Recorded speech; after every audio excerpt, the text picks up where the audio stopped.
Hai, selamat datang ke Anugerah Telefon Pintar Terbaik tahun 2020 di channel Amans. Setiap tahun acara ini berlangsung, kami akan jelaskan kepada anda pengalaman kami sendiri apabila menerima dan juga membuat ulasan telefon pintar tersebut. Dan tahun ini juga kami telah lihat banyak pembaharuan dan juga penambahbaikan daripada tahun-tahun sebelumnya. Antaranya adalah teknologi 5G telah pun diumumkan pada tahun 2019 dan sebelumnya kini pada tahun 2020 harganya lebih berpatutan kerana telah masuk ke dalam kategori kelas pertengahan. Tidak lupa juga untuk peranti boleh lipat, kini harganya juga lebih rendah daripada biasa. Tidak lupa juga pada peranti yang mempunyai teknologi gimbal di dalam kamera yang kini boleh dimuatkan ke dalam poket anda sendiri. Tahun ini kami akan kembangkan lagi pemenang supaya menjadi lebih adil kepada setiap peranti, kepada setiap fungsi yang ditawarkan, kerana kami lihat setiap peranti mempunyai keistimewaannya yang tersendiri. Bermula daripada prestasi sehinggalah pembesar suara, kecuali untuk peranti kelas permulaan yang mana kami akan sebutkan sebentar nanti. Kita akan mulakan dengan peranti kelas permulaan yang menjadi pedoman setiap pengguna yang ingin menjadikannya sebagai peranti utama. Ia haruslah mempunyai bateri yang cukup tahan lama, kemudian internet yang stabil, tidak lupa juga untuk menambahkan sedikit keseronokan skrin yang lebih besar. Cabaran yang paling hebat mereka harus tempuhi adalah bagaimana mereka ingin mengekalkan harga mampu milik ini dalam segmen ataupun kategori ini. Lihat sajalah teknologi yang mereka telah perkenalkan. Dan sudah tentunya mereka tidak dapat mengaut keuntungan dengan lebih banyak. Oleh itu mereka haruslah tumpukan teknologi yang penting sahaja, seperti skrin yang lebih besar ataupun skrin yang lebih cantik, bateri yang lebih tahan lama dan juga kamera yang lebih banyak. Peranti yang pertama tersenarai adalah Samsung Galaxy A11. Samsung membuktikan bahawa mereka masih lagi layak bertanding dalam kategori yang cukup berkira ini, walaupun mempunyai teknologi yang cukup hebat yang boleh diletakkan. Samsung Galaxy A11 membawakan rekaan skrin 6.4 inci dijana oleh chip Snapdragon 450 dengan memori sebesar 3 dan 32GB.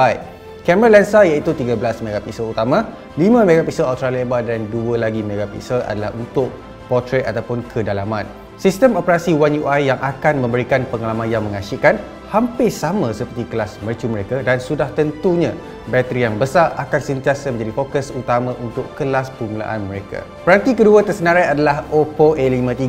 Jenama ini cukup terkenal dengan fungsi mencantikkan wajah, tidak kira daripada mewarnakan kulit sehingga membentuk kulit menjadi seolah-olah sebuah patung yang tidak bernyawa.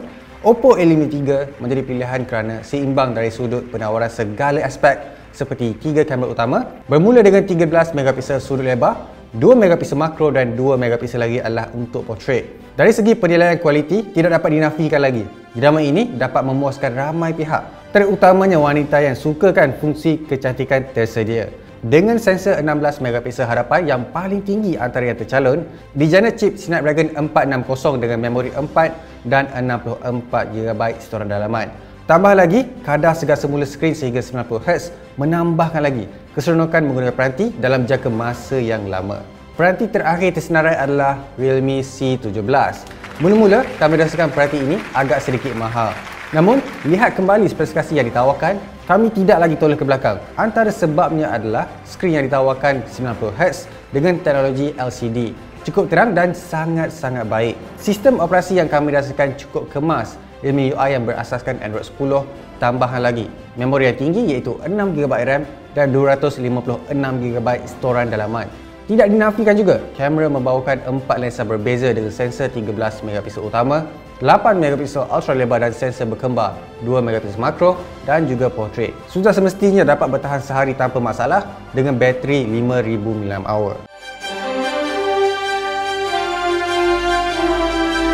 Dalam kategori kelas pertengahan ini, kami lihat syarikat-syarikat besar mula mencari poin yang sangat spesifik untuk menjual peranti mereka dengan lebih banyak. Jadi kami akan pisahkan kepada 5 kategori, iaitu skrin yang terbaik, prestasi terbaik, kamera terbaik, bateri yang terbaik dan juga pembesar suara yang terbaik. Mulakan dengan pemenang kategori pertama, iaitu skrin yang dimiliki oleh Vivo X50 Pro. Kami lihat ia bukan sahaja menawarkan panel sejenis AMOLED, tetapi skrinnya dapat memberi penghasilan warna yang cantik. Tambahan lagi, ia mampu menawarkan kadar segar semula 90Hz Full HD+. Anda bukan sahaja dapat menonton kandungan seperti video di dalam YouTube dengan cantik, malah jika selalu membuka aplikasi Netflix, ini adalah peranti terbaik untuk anda.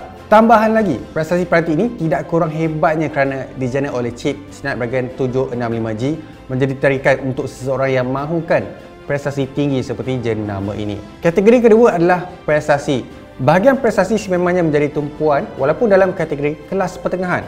Bangga untuk kami katakan bahawa kali ini ia dimiliki oleh OnePlus Nord. Walaupun ia bukan lagi baru dalam arena kelas pertengahan seperti ini, kami tidak nafikan kemampuan perantinya apabila Snapdragon 765G digabungkan dengan sistem operasi Oxygen OS yang berasaskan Android 10. Tambahan lagi, dengan skrin kadar segar semula 120Hz akan memberikan pengalaman yang lebih lancar dan sedap untuk bermain pemuas sekalipun. Selain daripada itu, peranti ini saja yang kami gunakan pada kelas ini yang dapat menawarkan RAM sebesar 12GB berbanding peranti yang lain. Dan sudah tentunya dalam kategori ini adalah kamera.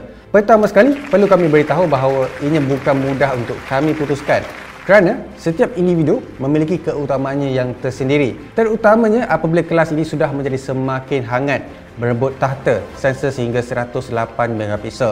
Walaupun begitu, kami masih lagi rasakan bahawa imej yang terbaik boleh ditangkap adalah menggunakan OnePlus Nord 48MP sensor. Kami utamakan satu sensor sahaja kerana ia adalah yang paling banyak digunakan dan paling banyak dibandingkan dari segi hasilan warna yang nampak lebih natural, tiada masalah chromatic aberration, ketajaman yang kami sangat puji dan sudah semestinya shutter speed yang pantas menangkap setiap detik yang anda alami. Kategori yang seterusnya adalah bateri. Bukan susah mahu mencari telefon dengan peranti yang terbaik kerana anda hanya perlu gunakannya dan lihat berapa lamakah screen on time SOT peranti tersebut dapat bertahan. Tapi bukan itu saja. Yang bermain di fikiran kami, perkara yang harus dilihat juga adalah penawaran keseluruhannya. Poco X3 mengintegrasikan MIUI 12 untuk Poco, terutamanya skrin yang digunakan setinggi 120Hz. Seperti yang anda kenal dengan Xiaomi, mereka juga terbaik jika bercakap tentang pengoptimasian penjimatan bateri. Malah kami juga bandingkan dengan OnePlus Nord juga. Dan tidak dapat dinafikan lagi, peranti ini Poco X3 dapat memenangi kategori bateri paling tahan yang pernah kami gunakan. Baiklah, kategori yang terakhir kami akan nobatkan sebagai pemenang adalah pembesar suara. Mereka yang memfokuskan kualiti audio sememangnya ada di luar sana dan ini adalah khas untuk anda. Bagi peranti kelas pertengahan kali ini juga jatuh kepada jenama Poco iaitu Poco X3. Sebabnya adalah sangat jelas. Walaupun kami pernah mengatakan bahawa Poco tidak memfokuskan sangat kepada audio, kali ini mereka bukan sahaja membuatkan ia lebih sedap, malah audio stereo yang kuat dengan meletakkan pembesar suara secara berasingan di bahagian atas peranti membuatkan peranti ini terasa sangat seronok untuk dengarkan. Jadi kami tidak nafikan lagi pemenang kepada kategori pembesar suara terbaik peranti kelas pertengahan adalah jatuh kepada Poco X3.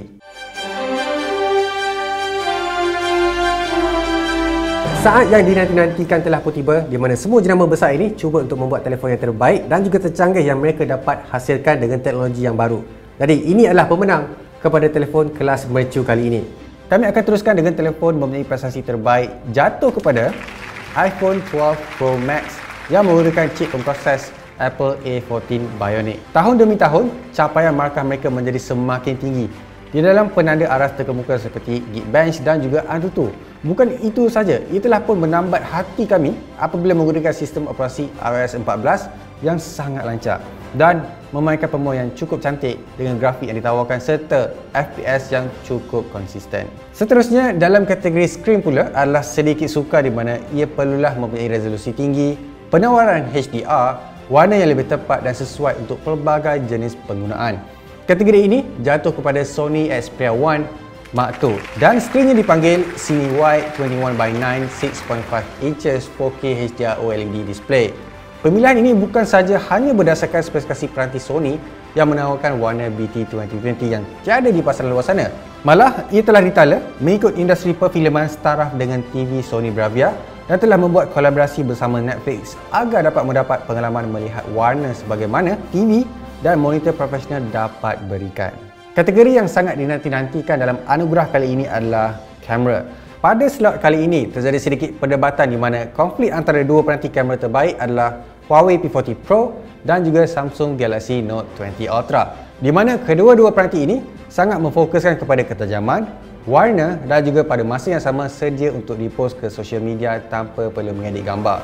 Kategori ini dimenangi oleh Samsung Galaxy Note 20 Ultra. Peranti ini telah pun menambat ramai peminat bukan sahaja ia menawarkan kualiti gambar yang baik, malah warna yang dipilih juga amat konsisten walau bagaimana cara anda menangkapnya. Mode low light yang cukup baik berbanding peranti lain tawarkan dan kami sebenarnya sangat suka akan hasil yang diberikan. Ramai yang katakan bahawa bateri pada kelas mercu sememangnya teruk. Kami tidak nafikan anda sememangnya seorang pengguna yang sangat berat, sangat fokuskan kepada produktiviti. Tetapi sepanjang ini, kami dapati ada sebuah sahaja yang membuatkan kami tidak dapat lupakan adalah Xiaomi Mi 10T Pro. Dalam ulasan, kami katakan bahawa amat sukar untuk matikan perhati ini dalam jangka masa sehari jika ia tidak selalu ada di depan mata anda gunakan. Malah, bateri 5000 mAh dapat bertahan selama 8 jam, terutamanya apabila memiliki skrin kadar segar semula yang tinggi 144Hz. Dalam kategori pembesar suara, kami telah menguji pelbagai jenis pembesar suara pada peranti mercu dan yang terpilih sebenarnya hebat-hebat belaka. Namun yang paling menyelah di sini adalah ROG Phone 3. Betul, sebuah gaming phone menjadi pilihan kami. ROG Phone 3 seakan memiliki driver yang sangat besar daripada kebanyakan peranti kelas mercu. Vokal kedengaran sangat jelas walaupun kami memainkan muzik techno, country dan sedikit jazz. Oleh kerana ia memfokuskan gaming, setiap pitch suara yang dilontarkan kedengaran sangat jelas dan sedap serta kurang distortion seperti peranti mercu yang lain. Di sini kami tidak nafikan gaming phone ada peminatnya yang tersendiri. Kami sendiri sangat meminatinya kerana akan memiliki teknologi yang baru. Antaranya adalah kadar segar semula yang tinggi, hadir pada kebanyakan peranti mercu. Tahun ini juga kami dapati ROG Phone 3 adalah yang paling hebat kami pernah rasakan untuk bermain permuah yang grafik intensif.